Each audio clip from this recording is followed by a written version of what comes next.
Bonjour, voilà donc je suis Résiando, artiste polyvalente. Je zeste dans la chanson dont je chante. N'oubliez pas de vous abonner, de partager et surtout de m'envoyer tout plein de cœurs parce que moi, les cœurs, j'en raffole.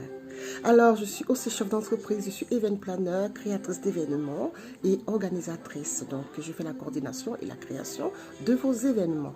D'ailleurs, actuellement, je suis en création d'événements. Voilà, donc c'est pour ça que je n'ai pas trop de temps pour échanger avec vous. Mais comme j'ai toujours envie d'apporter quelque chose de plus à ma communauté, à mes fans, à tous ceux qui me suivent, après l'expérience que j'ai eue ce matin avec un ami, comme très souvent je suis de bons conseils au quotidien, tous ceux qui m'approchent, tous ceux qui échangent avec moi, verront toujours que je suis très positive en fait. Ça veut dire que je vais toujours trouver une réponse positive à pouvoir ne pas baisser les bras et surtout toujours se dire que on est déjà mieux par rapport aux autres. Alors, avec toute cette analyse, je me suis dit que le problème que nous avons, qui fait en sorte que de temps en temps, nous nous disons que nous avons droit et que on ne pouvait ne pas l'avoir parce que c'est quelque chose de censé être un acquis. Effectivement, la plupart des acquis que nous avons dans nos vies sont trompeurs.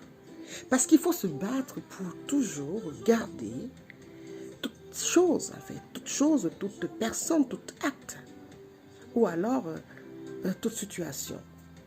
Je parlerai de votre santé. Vous voulez avoir une bonne santé, ce n'est pas parce que vous êtes bien portant que c'est un acquis. Il va falloir faire attention à ça, ainsi, en amitié pareille, en amour pareil.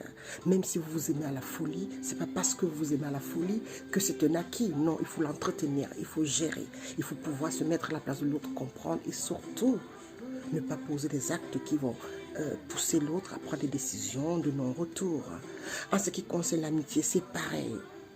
C'est pas parce que c'est un ami fidèle qui vous comprend, qui est là pour toi, qui est là pour vous, qui vous apporte le confort de la sécurité d'amitié qu'on peut avoir, que cette personne, à un moment donné, avec un ras-le-bol, parce que vous n'avez pas entretenu l'amitié, parce que vous avez cru que vous avez des droits et que vous avez cru que vous avez le pouvoir de pouvoir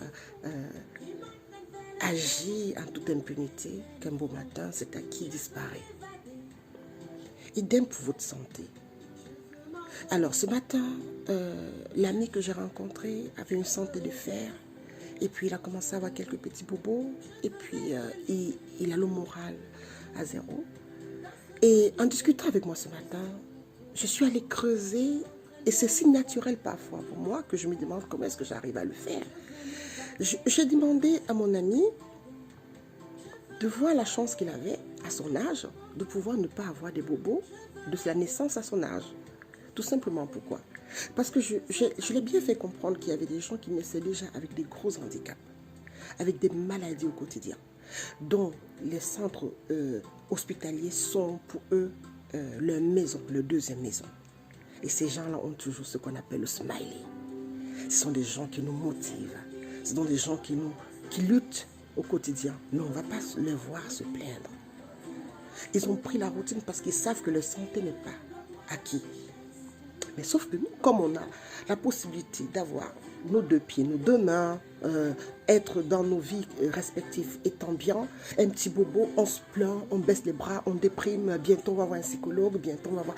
Mais si on se met à la place de tous ces gens qui n'ont pas eu la même chance que nous avons eu d'être en santé, nos petits bobos à côté sont minimes, même si ce n'est pas négligeable. C'est pour simplement dire que le privilège que nous avons déjà d'être là, à se lever ce matin, ou alors tous les matins, ou alors à être présent dans ce monde, nous donne déjà une raison de pouvoir être positif. De pouvoir se dire, ok, la vie n'est pas un acquis, mais moi j'ai eu cette chance d'être là. Il faut être positif au quotidien. Et être positif, c'est pouvoir se dire que rien n'est acquis. Effectivement, c'est pour ça que je parlais des acquis. Quand on sait que rien n'est acquis, on fait tout pour garder. Quand on sait que rien n'est acquis, on conserve, on entretient. Quand on sait que rien n'est acquis, on arrive à relativiser, accepter et pouvoir se relever. Et c'est de ça qu'il s'agit. C'est pour ça que chaque fois que vous avez des difficultés, des problèmes et que vous êtes embêté dans la vie, si vous avez pris conscience que rien n'est acquis et que vous pouvez plutôt trouver le moyen de transformer la situation positivement pour avancer, et pour avoir la force de pouvoir lutter et combattre, vous aurez gagné beaucoup de choses dans la vie. Donc, dites-vous que rien n'est acquis et qu'il faut toujours lutter pour arriver. Soyez toujours fort et positif. Je vous embrasse et puis on se dit à très bientôt. Ciao.